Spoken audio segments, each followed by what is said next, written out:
Pemirsa, PT Freeport Indonesia akan menuntut pemerintah melalui jalur arbitrase internasional. Jalur ini akan ditempuh jika pemerintah Indonesia tak kunjung menerapkan tarif pajak tetap di dalam izin usaha pertambangan khusus atau IUPK bagi Freeport.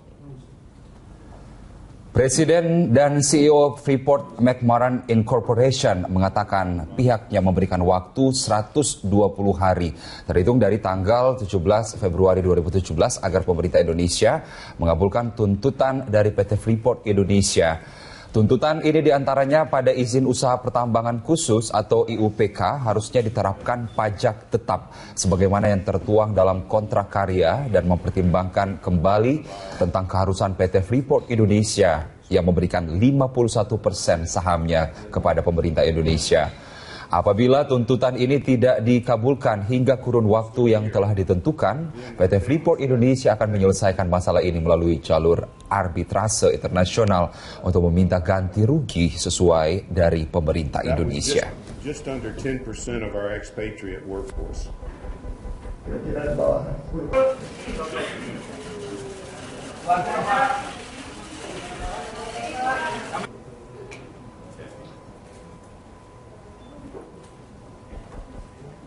Rock.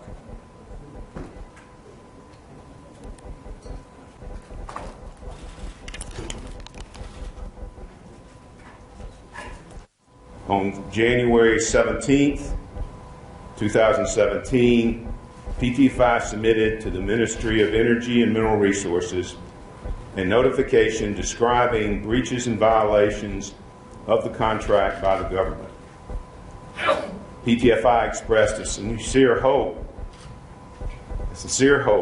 that this impeding dispute with the government can be resolved between the parties, but PTFI reserved all of its rights pursuant to the contract against the government, including the right to commence arbitration to enforce all provisions of the contract and to seek applicable damages. PT Freeport Indonesia menolak izin usaha pertambangan khusus atau IUPK yang diterbitkan oleh Kementerian Energi dan Sumber Daya Mineral. Ya, itu disebabkan oleh IUPK dianggap merugikan bagi perusahaan tambang asal Amerika tersebut. Presiden dan CEO Freeport McMoran Incorporation mengutarakan IUPK ini merugikan karena adanya penerapan tarif pajak tidak tetap. Itu artinya tarif pajak yang dikenakan bagi PT Freeport Indonesia bisa berubah sesuai kebijakan dari Kementerian Keuangan. Diketahui penerapan tarif pajak di IUPK berbanding terbalik dengan kontrak karya yang menerapkan tarif pajak tetap sampai dengan kontrak berakhir. Pihak Freeport menuturkan kebijakan ini tidak pantas diterima oleh PT Freeport Indonesia yang selama ini telah memberikan kontribusi cukup baik bagi pemerintah Indonesia. Pemerintah Indonesia telah menerima 60% manfaat finansial dari pajak royalti dan dividen dengan total nilai mencapai 16,5 miliar dolar Amerika. Pihak Freeport menegaskan jika kontrak karya PT Freeport Indonesia diperpanjang sampai tahun 2041 bisa mendatangkan dividen bagi pemerintah Indonesia sebesar 40 miliar dolar Amerika.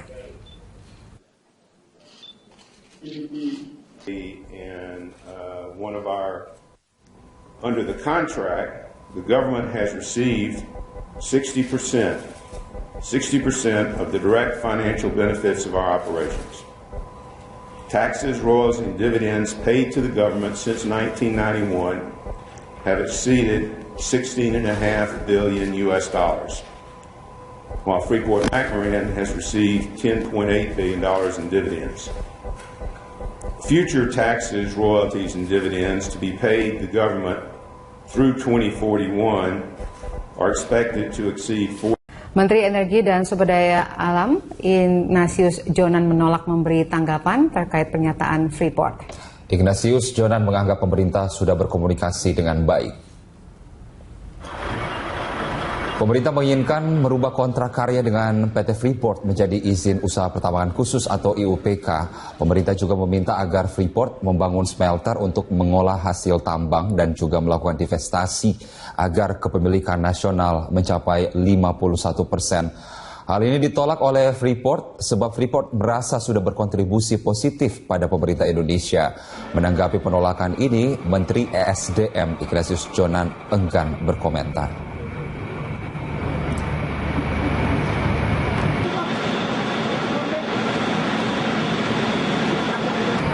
Saya nggak ada komentar. Terus gimana Pak itu Pak? Hari ini gimana Pak? Kapan? Apa yang diharapkan Pak? Saya tidak. Pemirsa, sejumlah fraksi DPR RI mengajukan hak angket terkait status Gubernur DKI Jakarta Basuki Cahayapurnama atau Ahok. Bagaimanakah proses pengajuan hak angket itu? Kita akan bergabung dengan reporter Adrianto Pramono dan juru kamera Muhammad Rinto langsung dari gedung DPR Jakarta.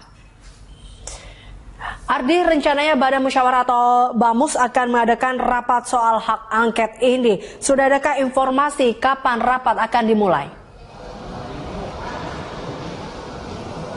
Ya Lisa, hingga saat ini kita belum mendapatkan informasi kapan rapat di Badan Musyawarah ini akan dibahas mengenai hak angket. Mengenai hak angket ini saya akan memberikan informasi bahwa sudah ada 4 fraksi yang mengajukan hak angket tentang dilantiknya kembali Gubernur DKI Jakarta Basuki Cahayapurnama sebagai gubernur kembali. Namun di sini tadi dari 4 fraksi itu yaitu Gerindra, PKS, PAN dan juga Demokrat telah memiliki suara lebih dari 90 anggota. Menurut ketentuan untuk hak angket ini bisa diajukan 25 anggota minimal. Nah, karena sudah ada 90 anggota saat ini yang mengajukan hak angket, maka itu berarti hak angket sudah bisa diproses. Namun bukan berarti hak angket ini akan langsung dapat diimplementasikan, karena sebelumnya hak angket ini akan dibahas ke Badan Musyawarah, lalu akan dibawa ke paripurna pertama, di mana usulan ini akan diumumkan selama paripurna. Dan dalam pengumuman ini, kemudian baru adalah anggota-anggota DPR ini mendapatkan informasi. Setelah mendapatkan informasi, mereka memiliki waktu hingga paripurna berikutnya. Dan baru di paripurna berikutnya akan diadakan voting untuk menentukan apakah hak angket dapat diberlakukan. Dan untuk informasi, hak angket ini menggunakan sistem one man, one vote. Artinya bukan suara per fraksi. Sehingga setiap anggota DPR berhak memberikan suaranya, di mana mereka bisa memilih apakah akan menggunakan hak angket maupun tidak menggunakan hak angket tersebut.